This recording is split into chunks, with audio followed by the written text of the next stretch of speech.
us. So I guess I will just check the time real quickly. Looks like it's 1 o'clock, so let's go ahead and get started then. My name is Cameron Fulmer. In the mundane world, I'm known as Giovanni Ratto in the SCA. I am a Master of Defense. I have been studying Rapier in the SCA for about 13 and a half, going on 14 years now.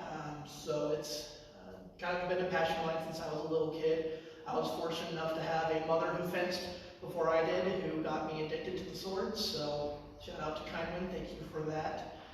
So I'm going to look at questions as they come up. I'm going on my second phone, which has quite the delay on it, so I'll try to get to your questions as I can, but I may be a little bit spotty when I can get to those. All right, so let's go ahead and get started. So, the Arctic defense. This is something that people have been studying for hundreds of years. Different period masters, different people who have gone through. It's evolved into Olympic fencing that we have today. It's a great pastime, and the point of this class is to try to break down some of the basics that go into it, as well as looking at the theory as to why do those things work. For those of you that have been around for a little while, this may seem a little bit boring to you and kind of a refresher, because I'm going to start from the ground up and go forward, getting into the advanced techniques a little bit later on. But the important thing is, if you don't have a solid base and a solid basic technique, you're not going to go very far with this, because you have to build up that foundation in order to get to the upper levels. So, and it's one of those things that you need to practice to where those basic things become muscle memory and second thoughts to you.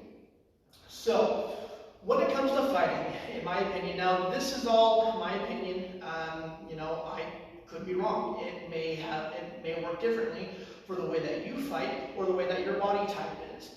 Every fencer and every fighter is completely different. So these are just things that I've noticed that have worked for me and seem, technically sound for what works for me. So, in my opinion, there are 3 things that are either going to win or lose a fight. Number 1 is measure. Measure is the distance between you and your opponent. If you're too far away, obviously you're not going to hit your opponent and they're not going to hit you. So measure is going to be one of the things that determine a fight.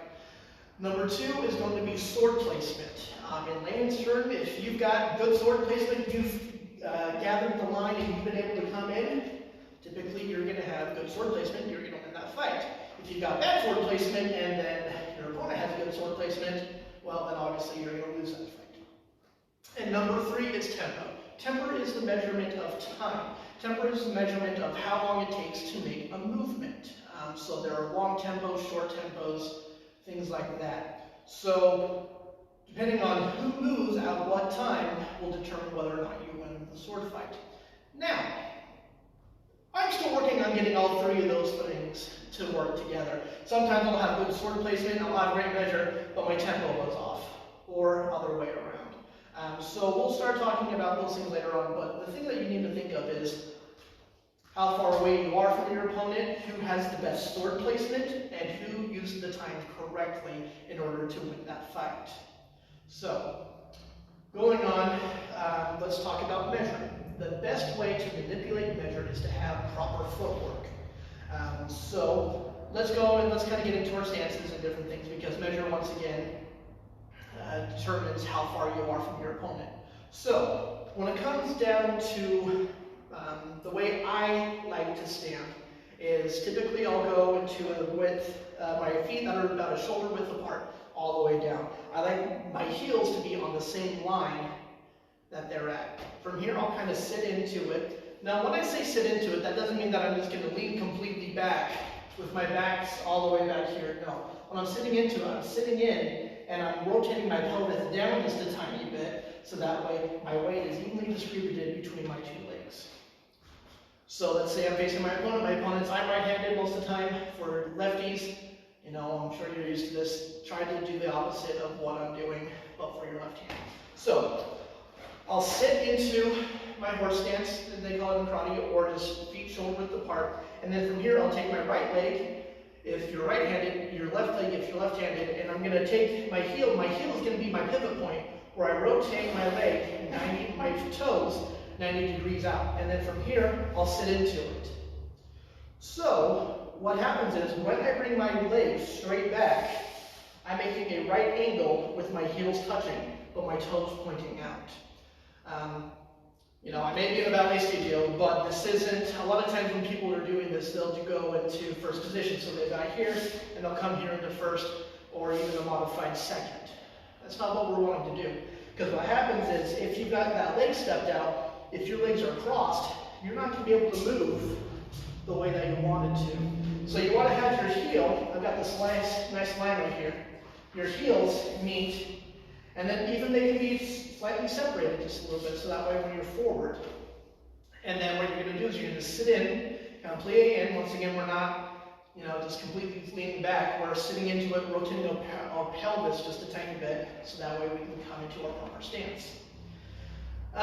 So this is where you get into differences of opinion between period masters. You know, Capoeira, a lot of people think that he's all the way back here in his stances. And a lot of times he does show that way, but that's more for he's going into a defensive position, because now his leg is ready to spring when we go for a lunge. Gigante is all the way forward because he's trying to make himself small. I like to kind of go in between the two of them. The most important thing is when you get into that stance is that you have your weight fairly distributed between your two legs. I'd say no more than 60-40 on each leg. The reason being, when you come into stance, I typically like to fight a little bit forward because I'm tucking my pelvis down in and my center of gravity is still in between my 2 feet. So that way, when I come forward, it's here. The biggest thing that you're looking for is I should be able to move my feet in any direction that I want and still be evenly distributed. Because the problem is if you're all the way back here, let's say you're back here into the Capoeira stance. If you need to retreat, you're going to have a major problem because you have to bring the weight off of your back foot, center it between your 2 feet before you can move backwards in a retreat. Same thing is if you're all the way forward, you can really go back quite a bit, but if you want to go forward, you have to remove the weight in order to move that forward. So when you're in your stance, try to distribute your weight fairly evenly. So from here, let's go into the different guards. I personally, I like to have gloves on whenever I'm handling my swords just because it feels weird not to have gloves on. So just a second here.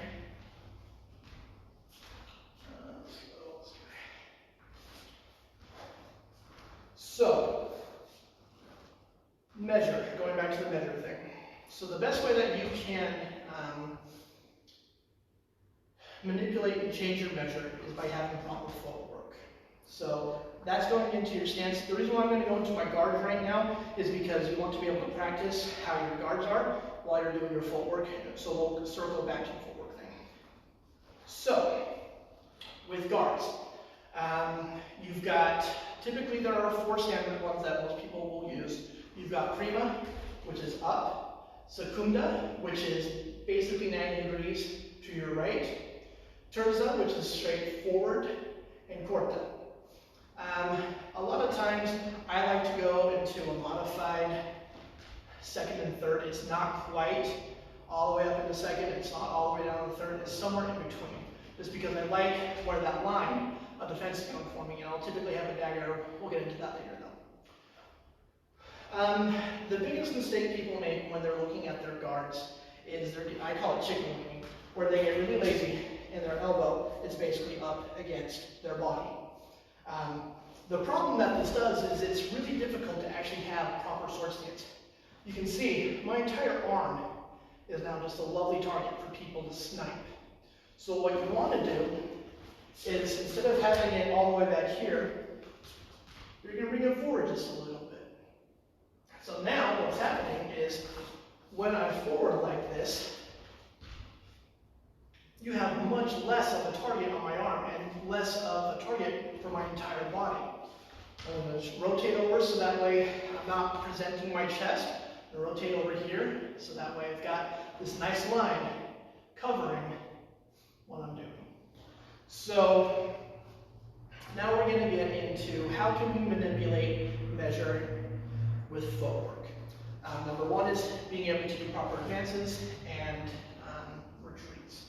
So there are typically two ways that you can do footwork for advances and retreats. So we're going to get back into our stance, move that leg over, sit into it, and make sure that my weight is evenly distributed. And I'm going to bring my sword on mine. And once again, I'm going to make sure that I'm not chicken winging it. I've got my blade out to cover this line. From here,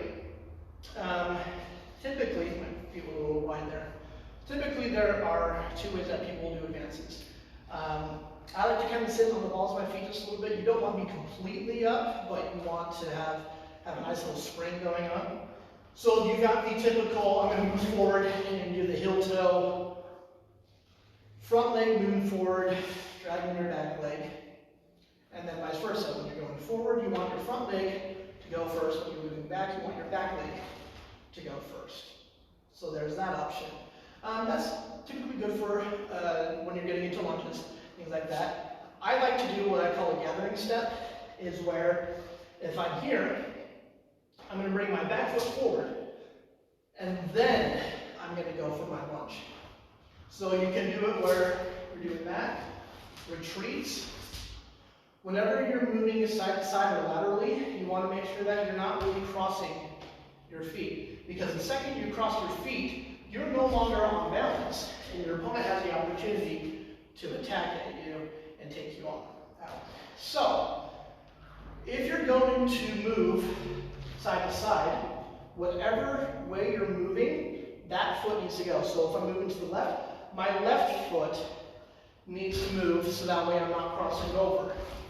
Vice versa with my right. If I'm moving to the right, I'm going to move my right foot over and bring it to here.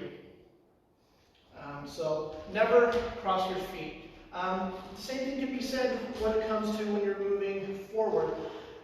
A lot of times, if you haven't killed your opponent in 1, maybe 2 steps, you no longer have control of that fight typically. You should get out of there. Don't keep pressing the matter.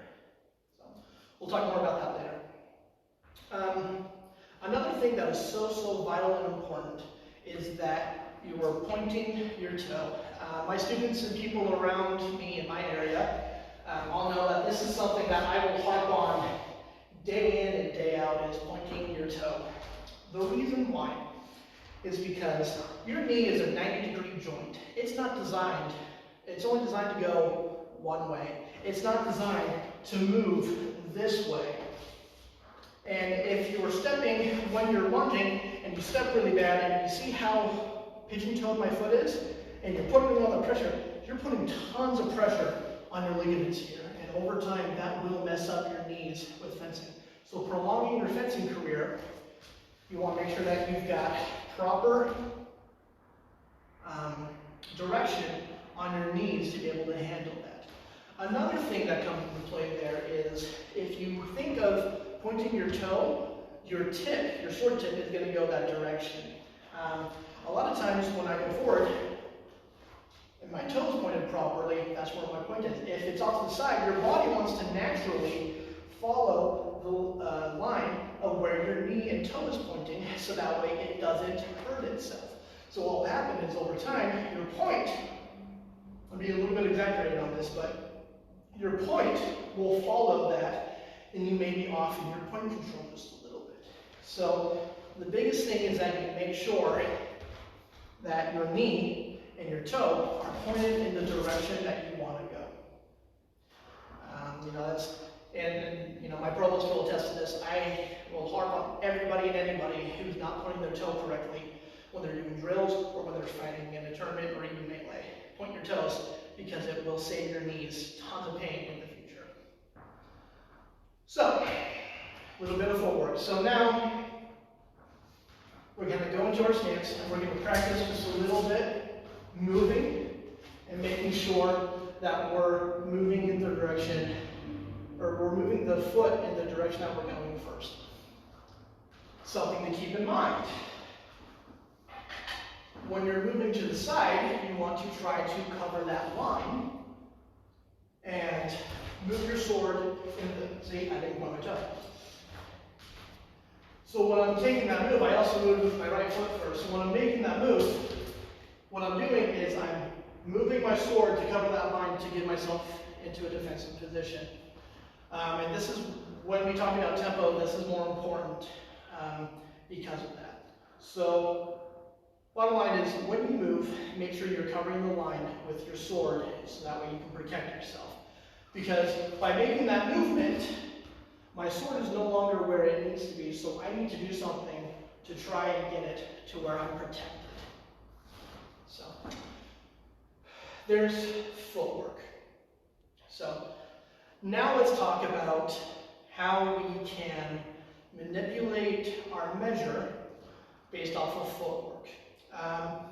In a lot of ways, especially in sports fencing, it's a very linear path. Actually, let's go and see if we got any questions on anything. So, just so you all know, I do have quite a bit of a delay from my second phone to the video. And if I'm moving too fast, try to let me know. Sorry, I've never really taught before, so this has been interesting.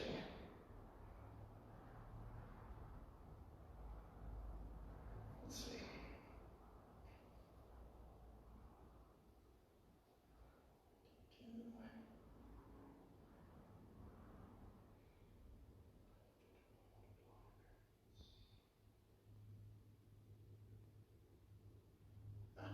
Thanks, Nicolina. That's a very good point. Okay, it doesn't look like there's many questions here, so I'm just going to continue on. Okay, so let's talk about manipulating better with our footwork. That needs to go on. So in period rapier, it is not going to be as linear as sport fencing or strip fencing. Because we can use the different planes in order to manipulate our swords to get the position that we want. So, what's one way to do that is moving offline. Now, the thing to remember about moving offline, and you'll see a lot of people where they'll start coming here and they'll start circling each other. And what they're doing is they're jockeying for position, they're jockeying to get good sword placement. So, let's say your opponent is doing that. Well, let's talk about how far you have to be to kill your opponent. So, the back foot, doesn't matter right-handed or left-handed, your back foot is going to determine how far away you are from the person you're going to kill. Because typically when you do a lunge, if you're doing a period lunge, your back foot is planted, and that's where that, I can only reach so far with my back foot where it is. So your back foot determines your kill measure or your kill range. Your front foot determines how close you are to death, because that person, when you're moving away, you're making it farther for that person to tag you, and how close you are depends on your front foot. So, let's talk about circling and manipulating the measure. So, when you're doing this, whenever you take a diagonal step, you are closing the distance and closing the measure on your opponent. So right now, just putting my arm straight out, I'm not close enough to my opponent to kill them. However, if I were to take a diagonal step, all of a sudden I am. All I did is I went 6 inches to the left. And there I am within measure to be able to attack them. Same concept over here. I could be here, and I could step. Boom, I'm right there. So the important thing to note is that you want to be the person controlling the fight, and you want to be the person that's determining that measure. If people are stepping up to you, you want to try to mirror that, but in the opposite direction. So what you're going to do is, let's say my opponent stepped forward at a diagonal, and now I'm in a position to where they can stab me. All I did was moved maybe 6 inches to the right diagonally up. So what I'm going to do is I'm going to counter that by stepping back. Now, I'm not within that measure for them to be able to stab me. Manipulating measure is one of these wonderful things. There could be different times where, let's say, I'm really not comfortable with doing this full-out lunge to be able to stab my opponent. However, if I come on this side, I've gained that line, and I decide to go for a diagonal lunge, I can still hit this person, and they didn't necessarily expect it because they're thinking, oh, well, he's far enough away that he can't really, I can step to hit him with a full lunge, but my diagonal is just enough to be able to get that, to close that measure. So that's something to play with. Now, in order to do that, let's talk about gaining the blade. So this is that second portion where it's called sword position. Sword position is extremely important when it comes to, especially period manuals. There are a lot of different styles within the SCA. I like to have sword contact whenever I'm fighting my opponent. I like to have that contact on the blade. I like to try to gain control of the line, gain control of the position. There are other people that like to play accents of blade, and so they're relying more on their quick speed in order to get those shots a lot of times. Yes, they'll have different defenses and different things that go into it, but a lot of accents of blade, you have to be able to move your tip quick enough in order to score those points. So the way I like to play is I like to play blade on blade contact, gaining the blade. So there are a couple things that are very important that you gotta look at. So number one is true edge and false edge.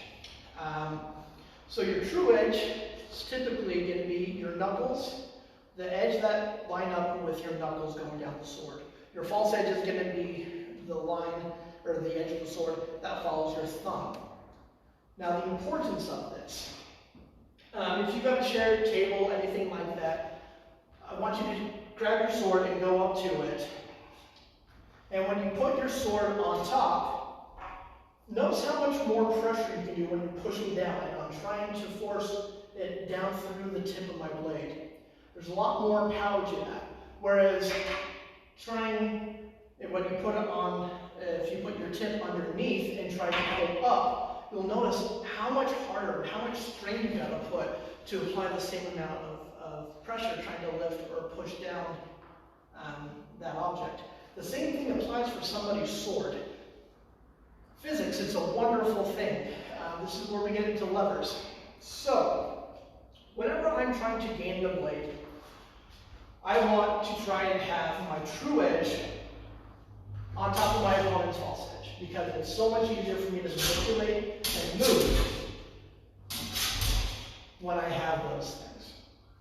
Whereas if I'm using my false edge, it's really just not as powerful to be able to do that. Just adjust my dummy here. So this goes into, let's go back a little bit to our footwork. So what I'm doing is currently, if I were to move, and let's say I'm going to move to the left, I move to my left a little bit, what I have done is I have given my opponent my blade, because now his true edge is on my false edge. And he would be able to, or they would be able to back my sword down much easier. So what I'm going to do is I'm going to disengage the fazione around, and now what I've done is I have given myself the advantage again, because I have given away my false edge, coming up, putting my strong edge onto them, and being able to manipulate that lever. This also ties into when you're trying to move with purpose. A lot of times when I've got, beginner to mid-level fighters that are starting to come up and they're starting to learn how to talk with the rapier, they're starting to learn some proper technique and different things, they'll come out here and they'll be, oh, I got your sword here, now I'm going to move over here, I've got your sword here, now I'm going to move over to here. The problem with that is they're giving me so much opportunity to stab them because they're not moving with a purpose. You know, in the art of defense, you want to expend the least amount of energy that you can in order to kill your opponent. Because the more movement, the more tempos that you give them, the more of an opportunity that you are going to die. Because they're going to block those and continue and then continue on. So this is going into the concept of moving with purpose. So let's go back to that example. Let's say that I moved to the right or to the left and I didn't move my sword. I've made a stupid movement because I didn't move with purpose. I didn't do anything to gain the blade. Once I gain that blade, then step in and move in on my opponent. Or do it in a fluid motion. Try to make it fluid. You don't want to chop up your movements because the more you chop up your movements, the more you're going to telegraph your opponent that you're about to do something. So moving with purpose is something that you really want to try to do. And this is where drills and practicing different guards, different movements, shadow boxing, shadow fighting, where, okay, one of the best things that you can do is grab a friend of yours, making sure that you're using proper technique, proper footwork, go through and go, okay, if I come here, I'm going to move my blade here. Pause just a second, point your toe. What do we need to do to get out of this? Did I leave my blade here to where they have the true edge and they've gained my blade and can push through? Or have I done it properly and gained their blade to be able to move forward and get that kill? So moving with purpose is very important to do. So now that we've talked a little bit about movement, let's go into the hierarchy of speed. So the fastest thing that you have for movement is the tip of your sword. That is going to be the thing that's going to move the fastest. So that's why you'll see a lot of people, they'll move, disengage, move here, cuts, different things like that. The tip of your sword is the thing that moves the fastest. The second fastest is going to be your wrist. Most of your sword handling, most of your tip control is going to be coming from your wrist. Then it moves from your arm for the second or third fastest thing, and then your body is the fourth quickest or slowest thing that's going to move. Now, this comes down to when you're blocking things. Obviously, your tip is going to move the fastest. Your wrist, your hilt, your arm, that's where you're starting to get a lot of your blocks and things coming from. However, especially if you are fighting a long sword, grab my long sword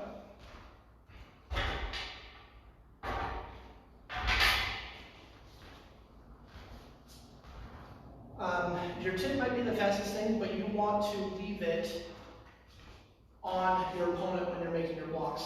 So when you're making your blocks, this is, this is where your bread and butter is going to come from. The tip needs to stay on your opponent. The reason why is because on long swords, because they're so long, it takes so much more effort and power to move the tip of my sword because of how far out it is than it does to move my wrist. So you're going to get a much stronger, more powerful block if you block with the hilt of your sword, with a long sword, than you are with the tip. So let's see, where was I going with that? So hierarchy of speed, we can start getting into lunges. In fact, let's break the lunge down. So the period lunge, typically what's going to happen is you're going to have your sword, blade on your opponent. Typically, you don't want, when you take your lunge, you don't want to set more than maybe 1.5 foot length. So my foot's right here. I got this lovely line right here. Typically, my heel is going to end up, that's a pretty wide lunge to begin with. And my foot has only traveled maybe a foot's length, if that. And then I'm going to bend through my knee, come through here. So that's what your feet are doing. However, that's not where your lunge should start. Your lunge should start with the tip of your sword and your wrist. So what's happening is I've disengaged, I've got control of their blade now. What I'm going to do is I'm going to start with my arm, follow that through, start with my body, because look, I haven't even stepped yet, and I'm close enough that I can tag my opponent. But the important thing of that is I need to be able to start with my arm, if that doesn't work, go with my body, and then, if I really have to, step. And the nice thing about this is I should have a straight line from the tip of my sword following down to the back of my foot. And you'll see how my foot is nice and straight and how far I've gone from my opponent.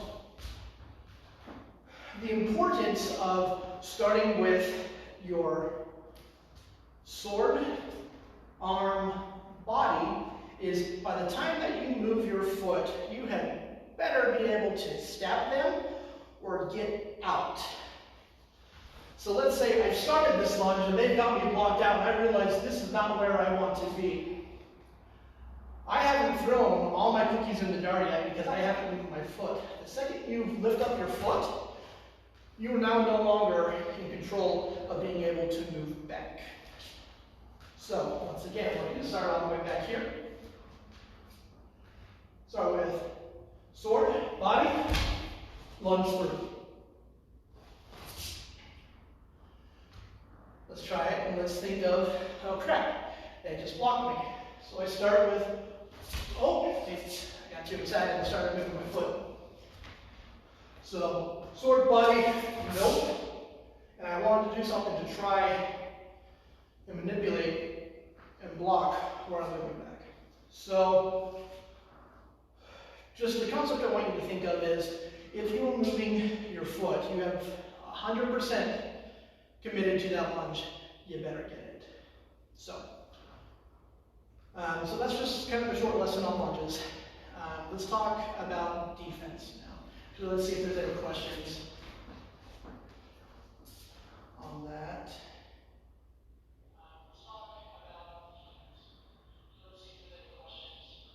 Perfect. No screaming, no issues. No questions?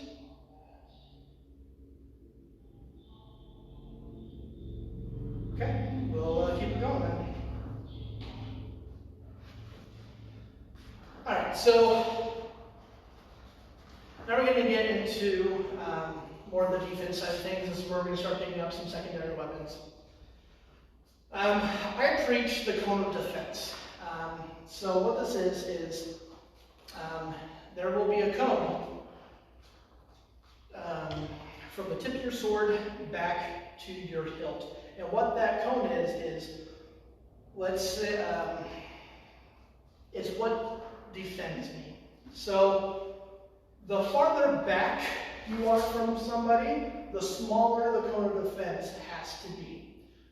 Let's see if I can keep my tip straight so that way it shows it. So it's from here, and it circles all the way around from the tip of your sword. The further away you are from an opponent, the smaller that cone of that sphere is going to be. The closer you are to that opponent, the wider that cone is going to be. So, that's why when you're a little bit further away from your opponent, your movements typically, that right there, all I do is move my wrist 3 inches, and that cone, that shot is not going to be coming past me. So let's see if I can get this as an example. Let's go on this side. So from here, if I were to go straight forward, that cone of defense, if I'm all the way back, you see how far? And I just went straight forward. I didn't move that whatsoever. I shifted just a little bit. So if I bring that back out, that's my cone. So that's one thing that I like to think about when I'm defending is small movements the further they are. When they're closer, you have to make wider, bigger movements. Let's see, and that's the basic concept of the cone of defense. Now, when it comes to secondary weapons, let's get into that.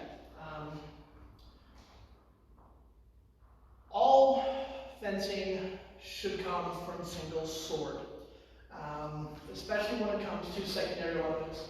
I'm a fan of the Italian stance, where I've got my blade here. So now I'm going to go into a kind of different third, fourth position, and I've got my wrists are basically together, and I've got my dagger here. When I'm making a block, I should be trying to block with my single sword first, moving forward. If that still doesn't work, then I'm going to use my dagger to give myself a little bit of leverage to get that block. Some people like to have wider stances. Personally, I'm not a big fan of that just because I look at how much target I've got. The thing about, black tigers are very notorious for this, but they've got that shut down with lots and lots of practice. Me personally, I like to have that defense because what's happening is now, I can do a combined 3 and 4th or a 2 and 3 guard. And what I'm doing is, you might be able to get, my head. But the nice thing about that is I've got that right there. I've moved my arms together. The way I've done this is I actually trained with handcuffs that bound my wrists together. They had a little bit of play, so that way they weren't completely shackled together, but they had a little bit of play. And what this does is it reminds me that if I'm going to windshield wiper my dagger out here, it forced my sword hand to come with me. You'll see a lot of people where when they're fighting, they'll go like this, and that's how they block. The problem with that is, let's say I miss that block. I'm in trouble.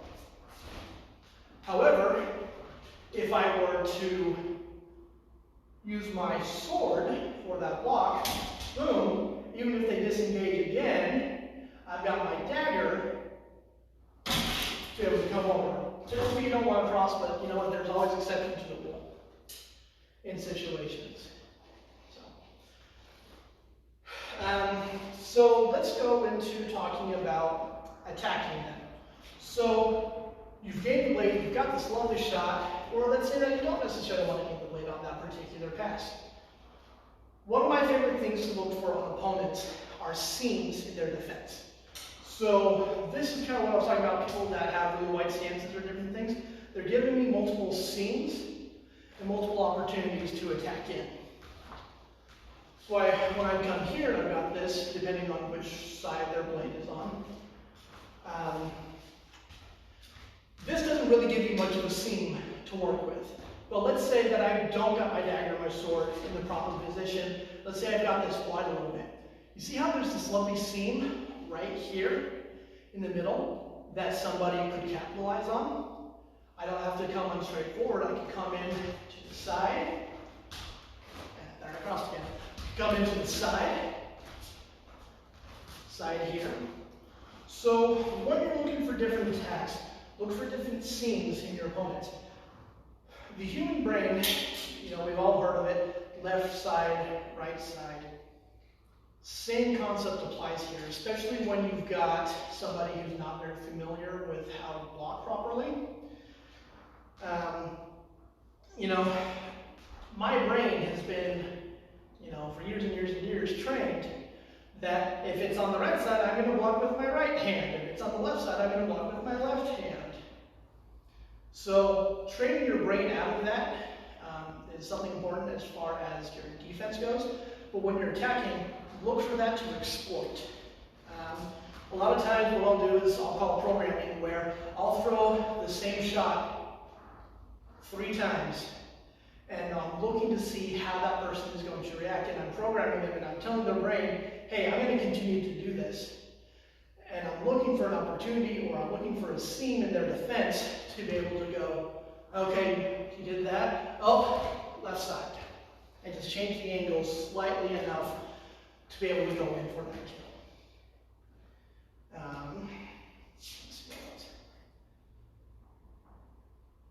That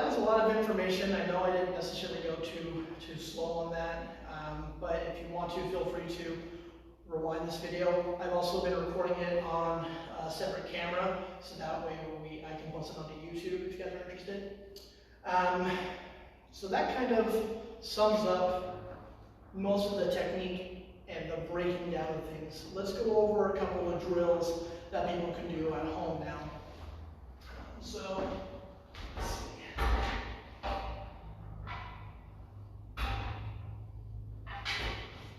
All right, actually, let's see if anybody has any questions from there.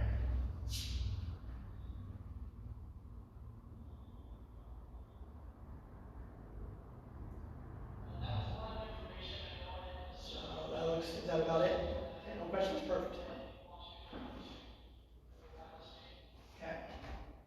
Okay, so going over a couple drills. Footwork is the most important thing that you can do for your fencing career. Having proper footwork will just make so much of a difference. So when you're practicing, practice doesn't make perfect if it's perfect practicing. So we want to make sure that we are in a proper stance, that we are distributing our weight evenly between our feet, and we're just going to drill being able to move without crossing our feet. Now let's talk about our back foot, gathering or gaining the gaining step. Boom, boom, left, right. So when you're taking a couple steps, I want you to stop, freeze completely, look down at your feet. How wide are they? Are they too wide? Where's your toe at? I can't tell you how many times people will start going and they look down at their feet and they see that the toe is completely moved out. Pivot from your heel, point that in the correct direction. Another thing I noticed is that if I were to bring my foot completely back, look at how my heel is almost to my toe. I did not take proper steps. I was not using proper footwork. If I sit into my footwork and I'm doing things properly, moving that back, my heel is to my heel, and that's where I want it to be. Another thing that you want to look at when you're doing your drills is you don't want any rise and fall with your shoulders. This is a huge, huge tell for your opponent to be able to stab you if they see you rising up and down on attack. When you're doing your footwork, all of this work needs to be in your thighs. If your shoulders are moving up and down, you're doing it incorrectly. So, get into your stance. I like to practice with my sword out just because that's going to, help with my muscles, maintain my muscles. Also, it's giving me good muscle memory for where my guards are. So I'm in my proper stance. Got it out. I'm not chicken winging my blade. My blade is out where it's supposed to be. And you'll notice that my shoulders are not going up and down hardly at all. Especially dancers, people who do the waltz, it's not a rise and fall. It's strategic. It's movement. You're not expending energy, lifting up and down. Another good drill for tip control. Let's talk on tip control just a little bit more. Tip control isn't necessarily where on my opponent can I stab them where I want my tip to go. Tip control also comes down to how hard am I stabbing my opponent? Where is my tip going to end at the end of my lunge? Something to think about when you're doing your tip control. I don't have it set up right now, but there will be times where I've got a tennis ball on a string that's about, yay high or so, and I'll take my sword, and it's just like a cat playing with this toy. I'll just poke and try to hit the ball, just so that way I can be used to targeting where I want things to go. One trick for tip control is with your sword. A lot of times when I'm holding my sword, my finger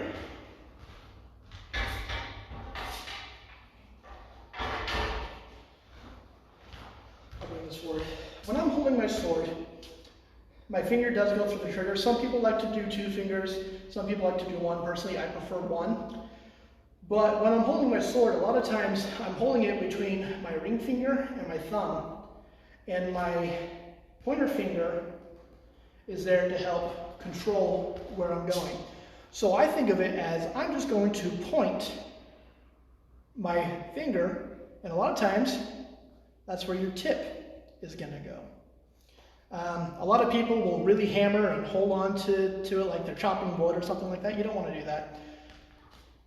I heard it explained that you want to, it's like you've got a bird in your hand. You want to hold it with enough strength to not let it go, but not so hard that you're going to crush it. Same concept for your sword.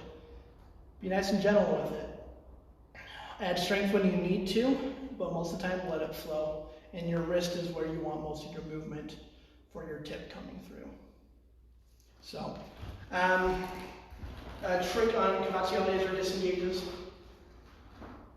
Go up to a doorknob, especially if it's the round doorknob, and what you'll do is you're going to, with as little movement as you can from your wrist, you're going to take your tip of your sword and you're going to circle around it. So this is really exaggerated. If it's all the way out here, you really don't, that's taking more tempo, it's taking more time. So short distances, and I like to go from one side. Okay, well, I'm going to go on top this time, or on bottom, type of thing. Once I've done that for about 10-15 minutes, switch to your offhand, and oof, I need to practice with my left. And you want to start practicing with both hands to help you guide that. So, I think that about sums it up. Thank you for those who've watched. I'm sorry if I went a little bit fast. It's, I don't typically do class settings like this very much, especially when I'm by myself and just can ramble on. My friends can attest I do that a lot, but in different context. So thank you so much for joining me. If you have any questions, feel free to reach out. I will be posting this video on YouTube as well, so that way if people are interested, they can take a look at that, slow it down, rewind it, and break through it. Thank you very much.